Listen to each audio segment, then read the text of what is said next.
Friends, ಇದು optical fibre cable ಕಟ್ಟಾದಾಗ ಯಾವ ಥರ ಜೋಡಿಸ್ತಾರೆ, ಅದನ್ನ ಜಾಯಿಂಟ್ ಮಾಡ್ತಾರೆ ಅಂತ ಹೇಳ್ಕೊಡ್ತೀನಿ.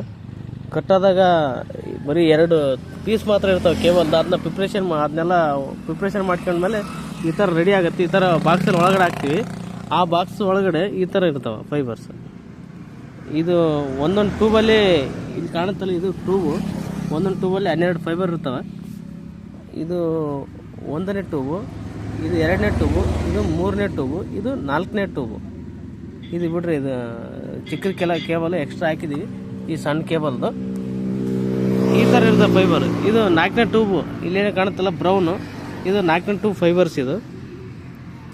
ಇದು ಗ್ರೀನ್ ಕಲರ್ ಕಾಣುತ್ತಲ್ಲ, ಇದು 3ನೇ ಟ್ಯೂಬ್ ಫೈಬರ್. ಹಸಿರು ಕಲರ್ ಇದ್ದರೆ 3ನೇ ಟ್ಯೂಬು. ಇದು ಆರೆಂಜ್ ಇದೆಯಲ್ಲ, ಆರೆಂಜ್ ಇದ್ದರೆ ಅದು 2ನೇ ಟ್ಯೂಬು. ಮತ್ತು ಇದರಲ್ಲಿ ಬ್ಲೂ ಕಲರ್ ಐತಲ್ಲ, ಇಲ್ಲಿ ಕಾಣ್ತಾ ಇದೆಯಲ್ಲ, ಇದು ಬ್ಲೂ ಇದ್ದರೆ ಅದು 1ನೇ ಫೈಬರ್. ಎಲ್ಲದರಲ್ಲಿ 12 ಫೈಬರ್ ಇರ್ತವೆ.